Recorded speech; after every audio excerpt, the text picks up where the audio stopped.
ओ सुमिरी सुमिरी नर उतरई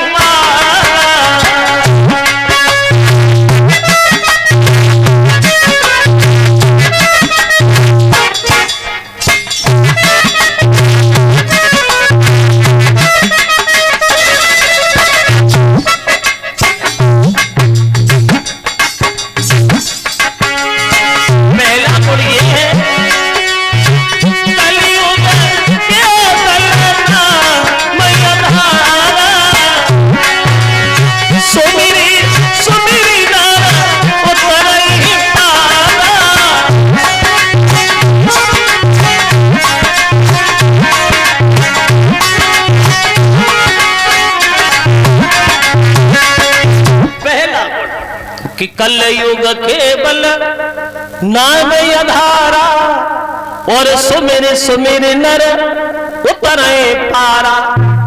कलयुग बोला सत्य त्रेता द्वापर में ये नियम था प्रभु, पहले आदमी हजारों साल भगवान की तपस्या में लगा रहता था, भगवान का भजन करता था, फिर भी भगवान के दर्शन नहीं होते थे। कलयुग बोला मेरे पास इतना वक्त कहाँ है जो आदमी हजारों साल जिंदा रहे और भजन ही करता रहे। बोले नहीं, अगर तुमने थोड़ी देर बैठ करके मन से भगवान का नाम लिया तो तुरंत आराम मिलेगा। मैं ये नहीं कहता काम छोड़े शब्द नहीं भजन किया करो, वो 2-4 दिन में फुर्सत हुए तो राम राम कह लिया करो। मैं ये थोड़ी कहता हूँ सुबह से शाम और शाम से सुबह भजन में लगे। बोले नहीं, एक घड़ी आधी घड़ी आधे में पुण्याद, जितना वक्त मिल जाए जितना समय मिल जाए वही बात है, क्योंकि काम भी जरूरी है और साथ साथ नाम भी जरूरी है। मैं ये थोड़ी कहता हूँ कि पूरे दिन पूरी रात में काम छोड़ दो भजन, नहीं नहीं नहीं, सब काम जरूरी है। तुमने मन से नाम लिया तो तुरंत आराम मिलेगा। बोले बाम की तरह, क्योंकि उम्र नहीं है, जिंदगी नहीं है। कलयुग बोला वो बात भी ये सच है। अब तो आदमी की कलयुग में उम्र ही नहीं रही, जिंदगी नहीं रही। अब आप खुद अंदाज लगाना, सतयुग से और कलयुग तक इतना अंतर आ गया। पहले सतयुग में मां के गर्भ में बच्चा रुकता था 500 साल, 500 साल। तब आदमी की उम्र भी थी हजारों साल की, जिंदा रहता था हजारों साल। 10,000 साल तपस्या की, 2,500 साल सालू के रहे रहे, 2,000 साल ससुराल भी बने रहे। अब वो समय कम होते होते घटते घटते कलयुग में आ गया। अब कलयुग में मां के गर्भ में बच्चा रुकता है 9 महीना, सतयुग में 500 साल और कलयुग में 9 महीना। अब आदमी खूब जिंदा रहे, खूब जिए तो 120 साल तक जिंदा रह सकता है, बस 120 साल। तो अब तो कच कच भगवान की दया से 9 महीना पहुंचा तो ना, कोई 7 कोई होएगा, कोई 8 कोई होएगा, समय घटने लगा। अब तो 120 साल तक पहुंचना बहुत बड़ी मुसीबत है। खूब ताकत लगाई, खूब दवा खाई तो पहुंच गए 60-70, नजोरा उठाओ चल रहे, यही नहीं मालूम पड़ा कब आए कब नहीं करेगा। देखते देखते लड़कपन, देखते देखते जवानी, देखते देखते बुढ़ापा और देखते देखते मौत। जन्मे और गए वही है जग, जा से जन्मे गा से गए वही जग है, इसी को कहते हैं जग। जन्मे और गए, कोई नहीं रहा, सब चले गए और जो रह गए वो भी चले जाएंगे। अरे ना किसी को नहीं है। लेकिन एक बात ध्यान रखना श्रोताओं, जाना तो उसी का होता है जिसके जाने के बाद रह जाने वाले लोग वर्षों तक उसका नाम लेते रहे। जाते तो सब ही है, लेकिन ऐसे बनो, ऐसे जियो जो तुम्हारे जाने के बाद लोग तुम्हें याद करें और आंसू बहाएं।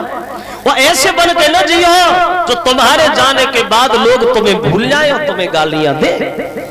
आपने देखा होगा कुछ लोग जब दुनिया छोड़ के जाते तो उनके पीछे लोग रोते, और कुछ लोग जब मरते तो लोग खुशियां मनाते। भला राम मर गया, बीमारी कटी, बहुत बेकार आदमी था। अरे जिंदगी तो एक ही है। एक जिंदगी हंस खेल के काट लो वही तो जीवन में अच्छा है, और जो बखा देखते कि मत रहे तो कौन सी वाह वही पड़ेगी। सब चले गए, कोई नहीं रहा। नंबरदार, असरदार, कदरदार, हवलदार, थानेदार, सूबेदार, पल्लेदार, जिम्मेदार, रिश्तेदार, मतलब जितने थे दार दार वो सब निकल गए,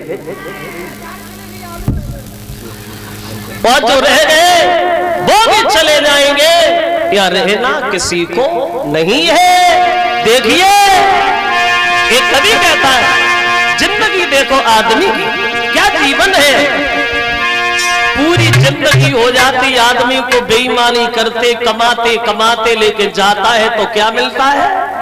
कुछ नहीं। 2-3 मीटर कपड़ा सफेद, वो भी सबसे सस्ता वाला।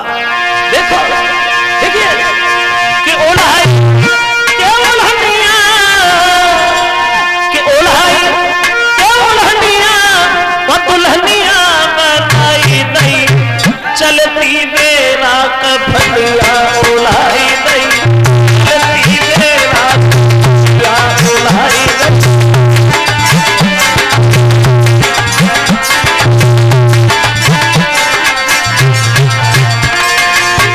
जरा गौर करें, पूरी जिंदगी हो जाती आदमी को ये मेरा है ये तेरा है, लेकिन जब जाता है तो कुछ भी मेरा नहीं है।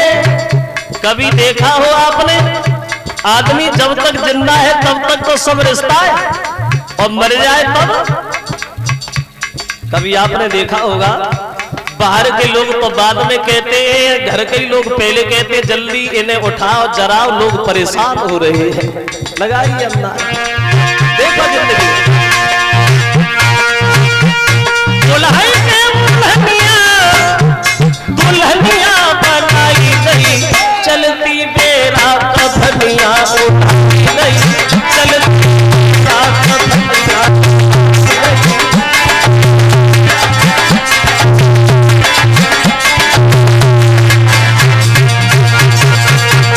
तो कलयुग बोला, पहला गुण ये कि कलयुग केवल नाम आधारा। और बताऊं, और बता, बोले दूसरा गुण इससे भी बढ़िया है, वो क्या है? बोले वो भी सुनो। पहले सतयुग त्रेता द्वापर में ये नियम और था महाराज, इस जन्म में करो और इस जन्म का फल तुम्हें अगले जन्म में मिलेगा। कले बोला मेरे पास इतना वक्त कहाँ है जो जन्म में करो अगले जन्म का इंतजार करो? बोले नहीं, अभी करो, अभी भरो, ताकि बाद ही मरो, और ता से पहले मन करो। जो कुछ है वो यही है। तीसरा गुण और सुनो, सतयुग त्रेता द्वापर में ये नियम और था, कौन सा? अगर तुमने अपने मन में किसी के प्रति कोई भी गलत बात सोची तो वो मनसा पाप लग गया। कलेग बोला हमारे यहाँ पाप आप है ही नहीं, जब तक तुम खुले तौर किसी की बुराई मुंह से करोगे नहीं तब तक कोई पाप ही नहीं लगेगा। और बोला महाराज सुनो, बात ये है,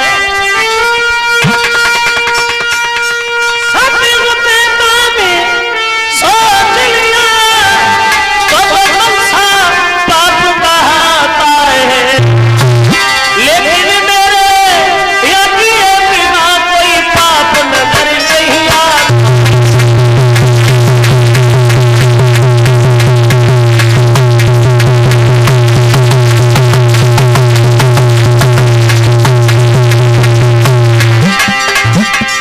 महाराज हमारे यहाँ पाप कुछ नहीं है, बात स्पष्ट साफ है, हम जैसा कोई नहीं है दुनिया में।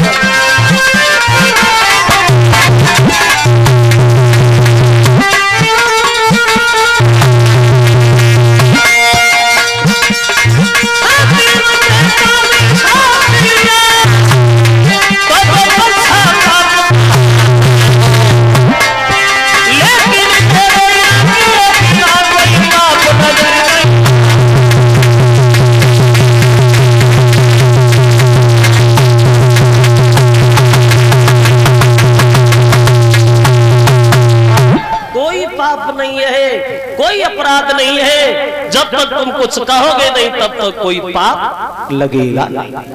और सुनिए, हम सज्जन आदमी के लिए तो अमृत